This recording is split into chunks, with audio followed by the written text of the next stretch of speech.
မင်္ဂလာပါကျွန်တော်ဒီဗီဒီယိုဖိုင်မှာဒီစီရီတစ်ခုကိုအမောင်းလေးလုပ်ချင်ပါတယ်အဲ့ပါလဲဆိုလို့ရှိရင်ကျွန်တော်လက်ထက်မှာရှိတယ် KMI ကနေအသစ်ထွက်ရှိလာတယ်ကျွန်တော်တို့ဒီ model number ကတော့ KM2286 နဲ့ဒီမှာဆိုလို့ရှိရင် KM2295 ဆိုတဲ့ဒီ clipper လေးနဲ့ trimmer လေးတွေကိုကျွန်တော်အမောင်းလေးလုပ်ချင်ပါတယ်အဲ့တော့ဒီ clipper လေးကိုတော့ပြီးခဲ့တဲ့မွေးနေ့တုန်းကကျွန်တော်လက်ဆောင်ပို့ပေးထားပါတော့เนาะအဲ့တော့ဟုတ်ပြီဒီ clipper လေးတွေ trimmer လေးတွေကိုကျွန်တော်တို့တစ်ချက်ကြည့်ကြည့်အောင်ကျွန်တော်တို့အမောင်းလေးလုပ်ရအောင်เนาะပထမဆုံးအနေနဲ့ဒါ trimmer လေးကိုရင်ဦးဆုံးအမောင်းလေးလုပ်ကြည့်မယ်เนาะ trimmer လေးရဲ့ model number က KM2295 ကို model ရရှိပါတယ်အဲ့တော့ဒီ trimmer မှာဆိုလို့ရှိရင်ဒီမှာအပေါ်မှာရေးထားတာကျွန်တော်တို့တွေဘက်ထရီရောက်ကြတော့ကျွန်တော်တို့1600 mAh ရှိတယ်ခုလိုအသုံးပြုရမယ့်မိနစ်ကတော့ဒါကျွန်တော်တို့210မိနစ်ပေါ့နော်ကျွန်တော်3နာရီကျော်လောက်ကတော့အသုံးပြုလို့ရပါတယ်โอเคအဲ့တော့ဟုတ်ပြီကျွန်တော်တို့အမောင်းဒီကောင်းလေးကိုရင်းလို့ဖောက်ကြည့်ပါနော်ပြီးအဲ့တော့ကျွန်တော်တို့ဖွင့်ကြည့်ကြမယ်အဲ့တော့ကျွန်တော်တို့ဖွင့်ကြည့်ကြမယ်နော်ဘူးလေးရစားပေါ့နော်ဒီလို magnetic လေးပါတယ်အဆင်ပြေပေါ့နော်ခရီးတွေပါတော့ရင်တရားပြူတာပို့ပြီးတော့လွယ်ကူသွားပေါ့โอเคအဲ့တော့ကျွန်တော်တို့ပထမဆုံးပါလေးကြည့်ကြရအောင်ပထမဆုံးအနေနဲ့သူ့ရဲ့ဒါ charging ကျိုးလေးပေါ့နော် twice ကျိုးလေးပဲဖြစ်တယ်ဒီမှာဆက်စီဘူးလေးလည်းပါတယ်ပေါ့နော်ဒီလို design လေးနဲ့ပဲပြီးလို့ရှိရင်ကျွန်တော်တို့ဒီမှာ gap တွေကတော့trimmer တွေမှာပါနေကြတဲ့အတိုင်းပဲ gap က3ခုပါမယ်ပြီးရင်နောက်တစ်ခုကတော့ဒီကောင်လေးကိုကျွန်တော်တို့တွေဒီထိုင်ပေါ်လေးပေါ့နော်ဒီ stand လေးနဲ့ကျွန်တော်တို့ထောင်ပြီးတော့အားသွင်းလို့ရတယ်ကိုကစိုင်းနေမှာပါတယ်မှာဆိုလို့ရှိရင်ကိုယ့်ရဲ့ဇပွဲပေါ်မှာဒီလို CC လေးတွေဒီနှလုံးကိုရှင်သူလေးထားလို့ရတယ်ပေါ့နော်โอเคအဲ့တော့ကျွန်တော် trimmer ကိုတစ်ချက်ကြည့်ကြမယ်နော်ဟောဒီမှာ brush လေးလည်းပါတယ်နော် brush လေးအောက်မှာပါပါတယ်โอเคအသားလေးကတော်တော်မိုက်တယ်ဒီပုံမှာကကျွန်တော်တို့ဒါအဝါသားလေးပေါ့နော် rubber အသားလေးကိုမှကျွန်တော်တို့ပြင်းနေနေလောက်ထားလက်တွေပဲကင်လို့အဆင်ပြေတာပေါ့နော်ချောချောကြီးလည်းဖြစ်မနေဘူးဒီကောင်လေးကင်လို့အရင်အဆင်ပြေပါတယ်လို့ရှင်ဒီအောက်မှာဆိုလို့ရှင်တို့ရဲ့ logo design လေးနဲ့ KM ဆိုတဲ့စလုံးလေးတွေနဲ့အသေးစိတ်ဖြုတ်လေးတွေလုပ်ပေးထားပါတယ်ကင်ရတာအဆင်ပြေအောင်လုပ်ပေါ့နော်လက်ထဲမှာစီစီပိုင်လေးဖြစ်ဖို့အတွက်ဒီလိုလေးလုပ်ပေးထားတာပေါ့နော်โอเคအဲ့တော့ကျွန်တော်တို့ဒီကောင်လေးတစ်ချက်ဆန်လေးဖွင့်ကြည့်အောင်နော်โอเคဒီမှာနော်ထူးခြားတာတစ်ခုပြမယ်နော်ထူးခြားတာတစ်ခုဒီမှာကျွန်တော်တို့ဒီ power ဖွင့်လိုက်ပြီဆိုတာနဲ့ဒီ KMI ဆိုတဲ့ logo လေးကလည်းမီးလေးလင်းနေမှာဖြစ်ပါတယ်ပြီးလို့ရှိရင် power clock မှာလည်းမီးလေးလင်းနေမှာဖြစ်ပါတယ်ဒါလေးကတော်တော်ထားကြတယ်เนาะကျွန်တော်တို့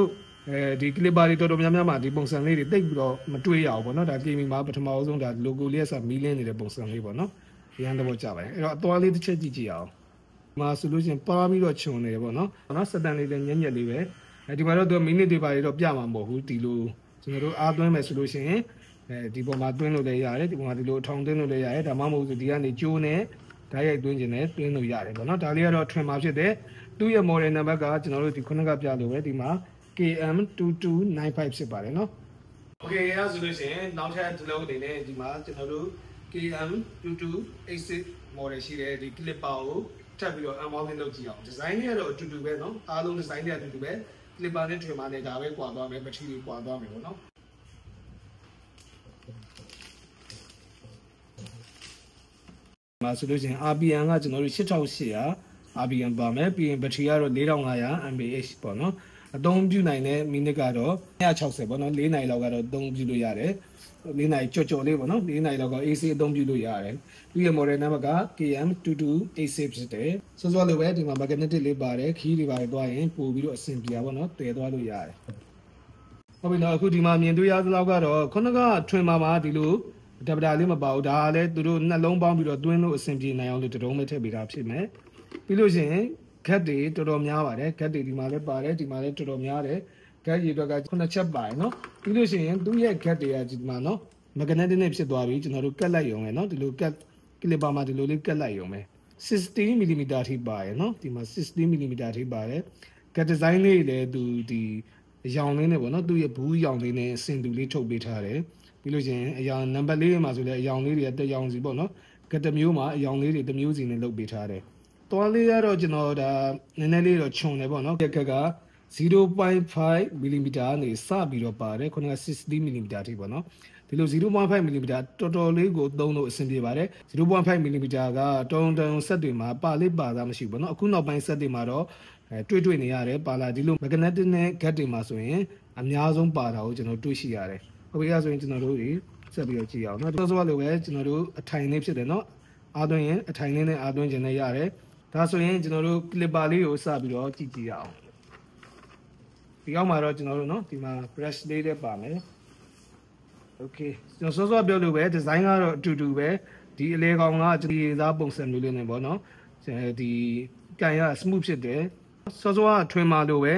ဒီအောက်မှာလည်း KM ဆိုတဲ့စလုံးလေးတွေသူတို့ရဲ့ logo လေးနဲ့ပြုတ်လေးတွေ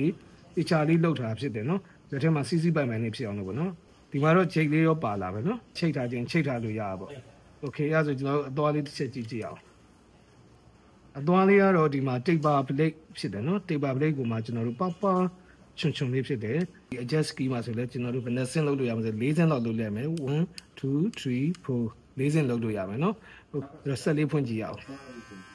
okay ကောင်းစက်တန်လေးကတော့နည်းနည်းလေးမြည်ရပေါ့နော်ဒါ RBN ကြောင့်လည်းဖြစ်ချင်းဖြစ်မယ်တူမီကကျွန်တော်တို့စူးစူးကြီးလင်းတာမဟုတ်ဒီပေါ်မှာကျွန်တော်တို့မိန်မိန်လေးပေါ့နော်လင်းနေချင်း LED ပုံစံမျိုးလေးပဲသွားတယ်